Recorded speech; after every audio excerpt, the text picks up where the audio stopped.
I don't even know what to say. We've been here so many times before. I'm just gonna do my job.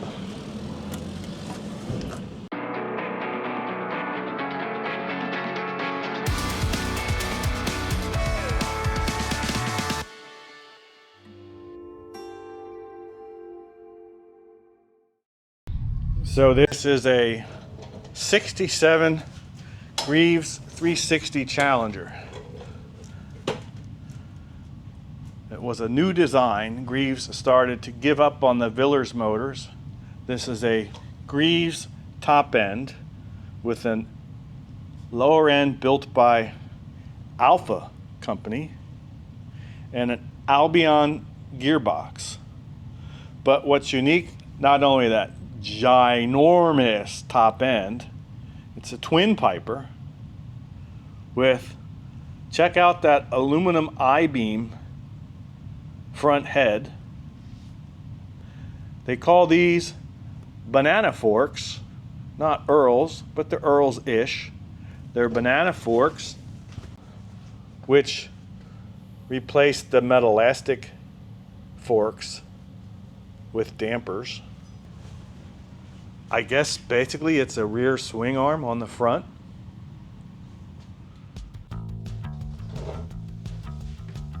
Almost ready to lift off. All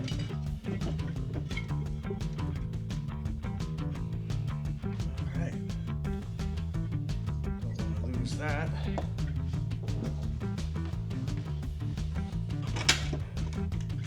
Almost had that one.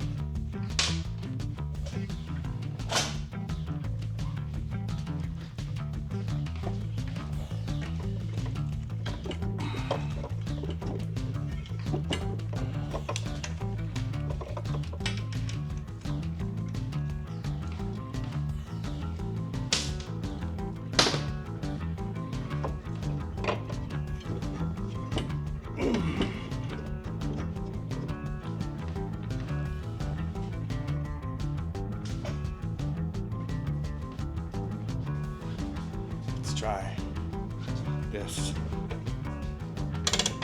Oh, there's no primary drive. Duh. Duh. Oh, shoot. Got it. All right. Push that piston down.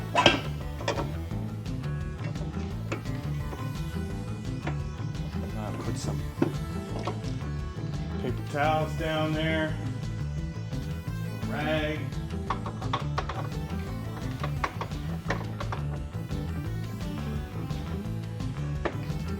There, that's bottom down. I'm pretty sure. Need an extra hand. Anybody got a third hand?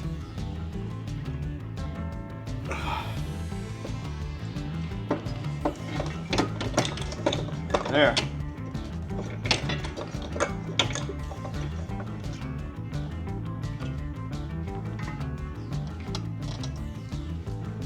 Would have helped with the right tools.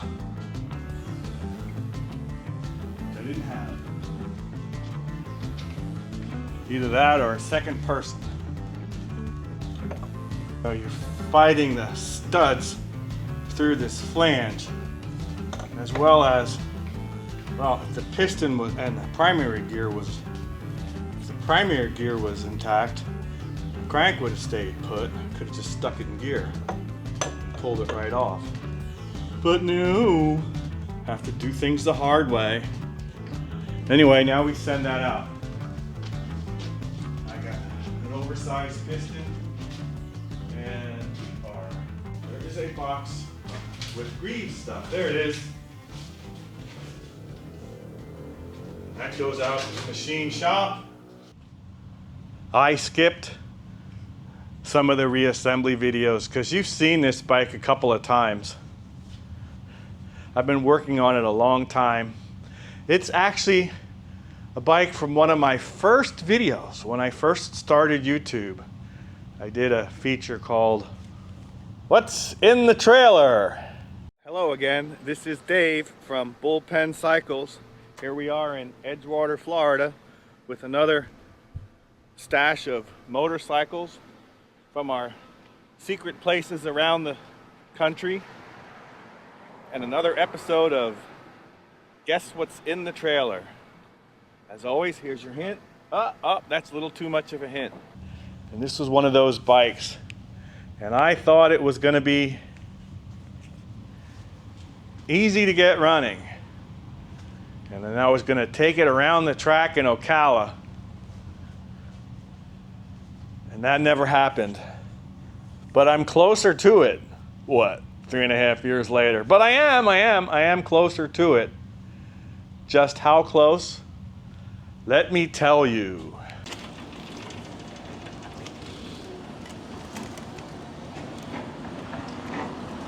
I don't even know what to say. We've been here so many times before. I'm just gonna do my job.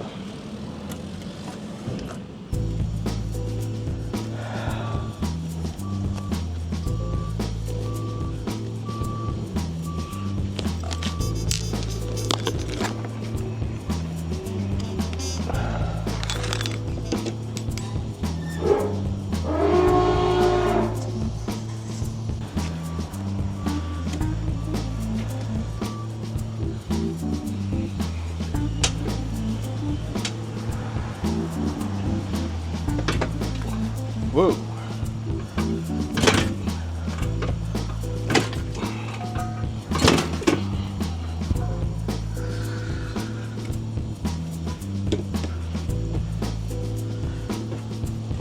I don't know why it does that every once in a while.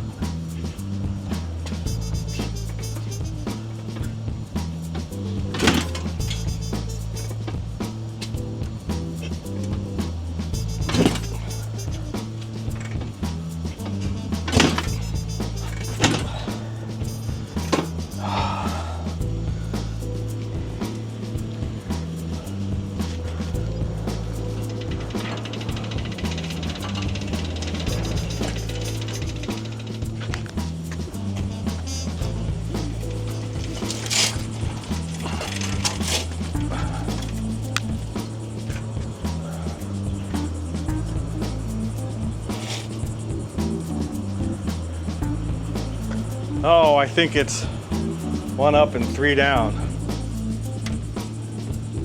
And I'll do it while it's turning.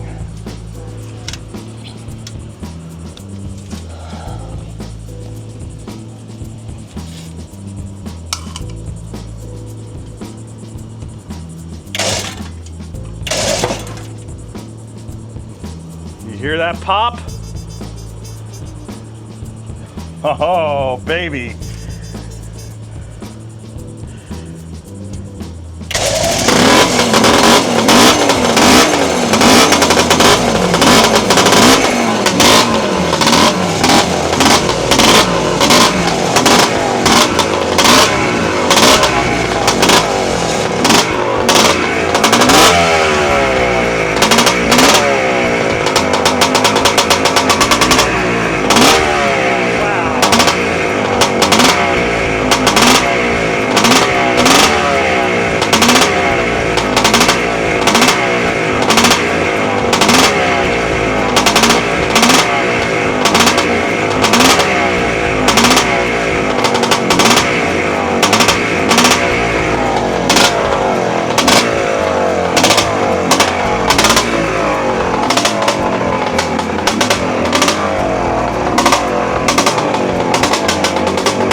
No clutch. Well, can I kick it?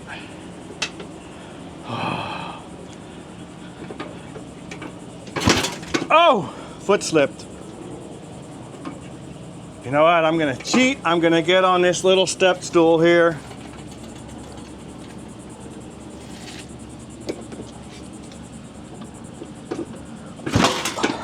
Oh, that's gonna be hard.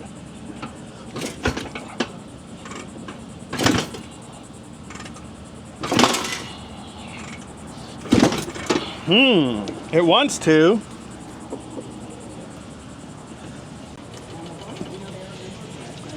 Let's go back on the starter.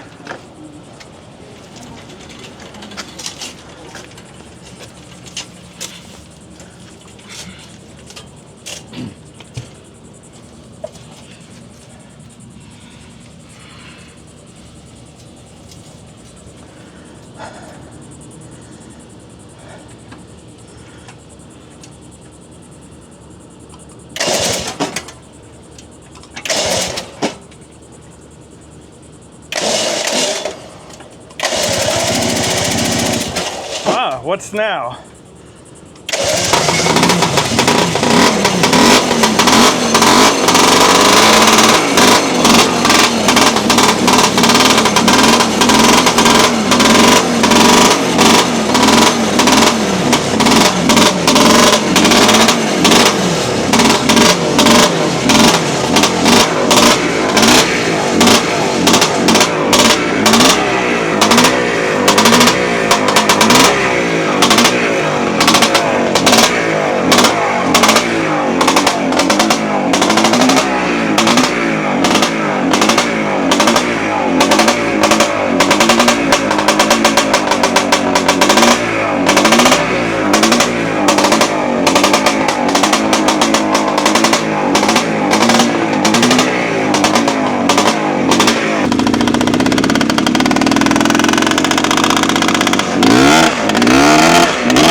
So I have no clutch. I'm still working on that. And then, boy, it started feeling like it got loaded up. I'm gonna take the air cleaners out. But we're close. Oh, so close. So, I guess, what is this? This is the debriefing after the mission. And when I started the mission, which was to get this thing running, you heard me, I didn't have anything to say. And, well, I'm probably,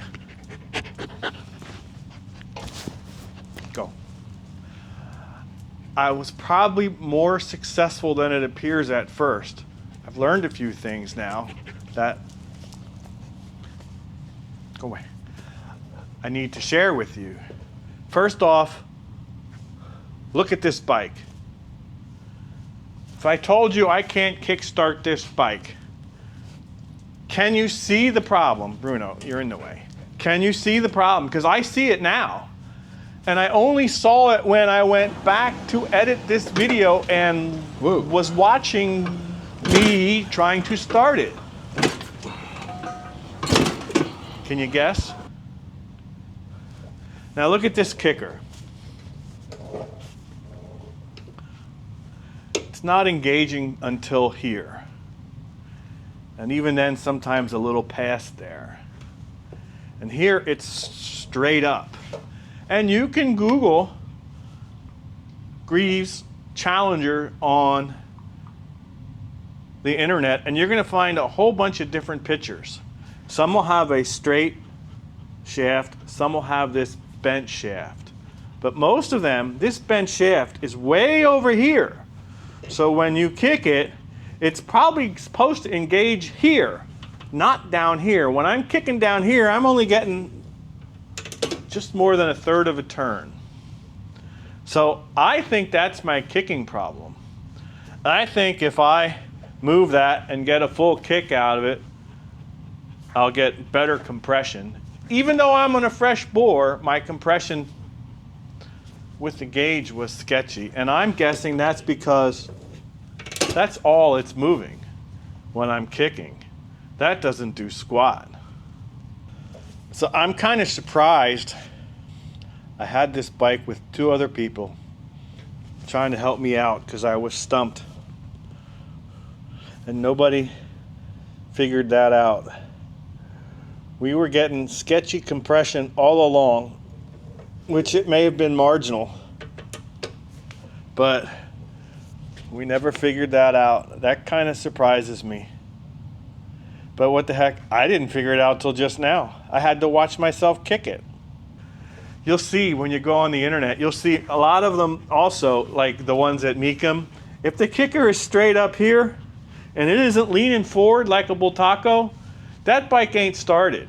It's probably a trailer queen. And this bike was on display for many, many years. I don't know if the last 4 owners ever heard it run, but we know it runs.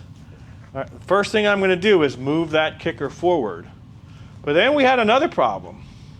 We had it with it flooding out, and it was. That spark plug got wet just in that little bit of me going up and down the street. I've been in that carburetor a bunch of times. I have a new float needle.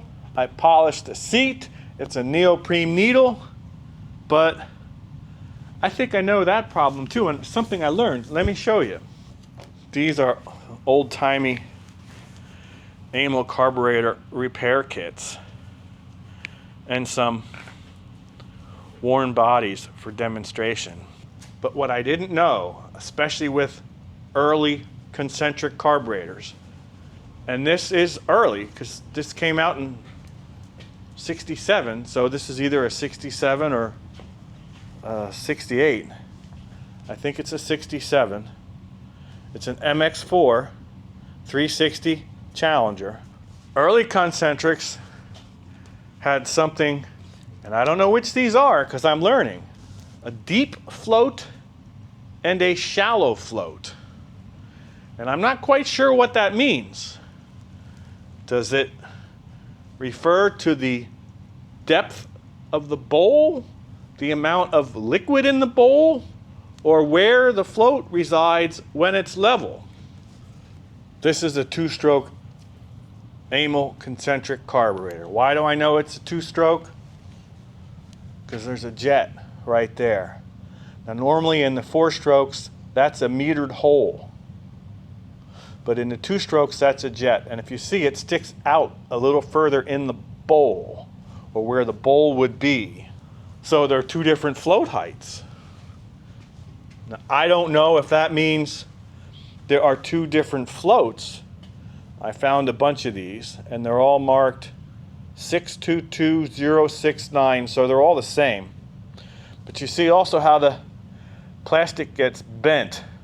That's going to affect your float height also. So the one that I put in that Greaves is brand new, so that's not the problem.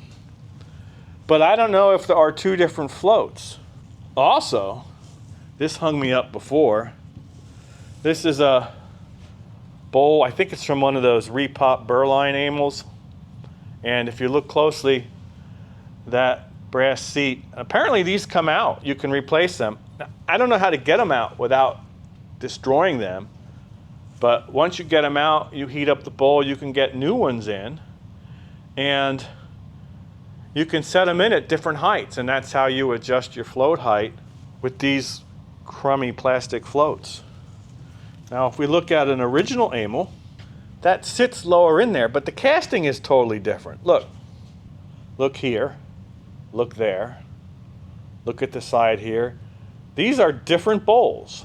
That once hung me up in a monoblock where I changed the internals, put modern internals in an old monoblock or vice versa, and it didn't run right.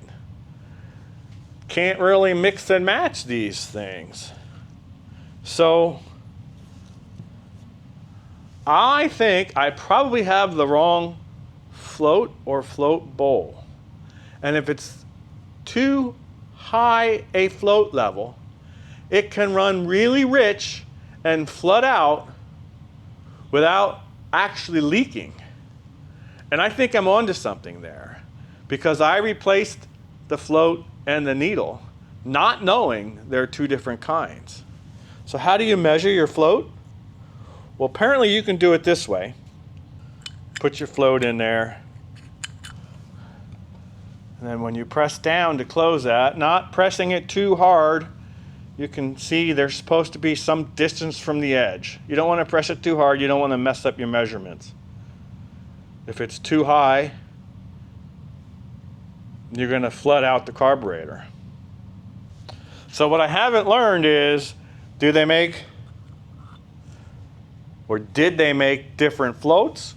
Or did you get different bowls with different height seats pressed in? I don't know the answer to that. But the solution is to use a modern float. I used to think these were all the same, not adjustable. You stick them in with a new needle. If they don't leak, you're good. But now they make them where they have a brass piece up here and you can adjust the height. And that's what I need to do with that. And that might help, because we know the bore is good. When it fires, it sounds great, has power, and then it floods out. So it's not ignition, it's not compression. So I might be really, really close. But then we got the clutch problem. Let me tell you about the clutch problem. That's over here. Now this has a very unusual pressure plate. It's shaped like a star. There's a picture of it here. Here is the star-shaped pressure plate. 6 springs. This book is showing 6 identical springs. Other books show 2 different gauge springs. But this pressure plate screws on to this hub with these distance spacers, 3 of them. But the spring tension is adjusted with adjusters. There it is, 106 and 107.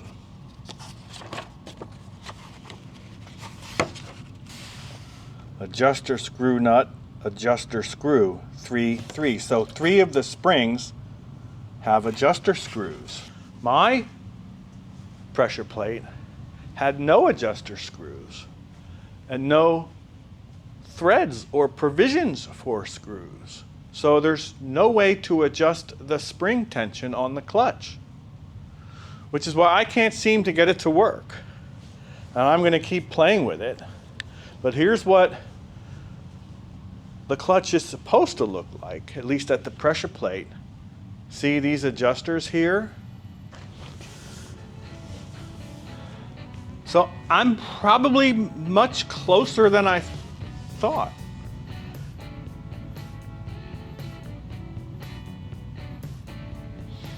But I'm still not too happy. We'll get it eventually.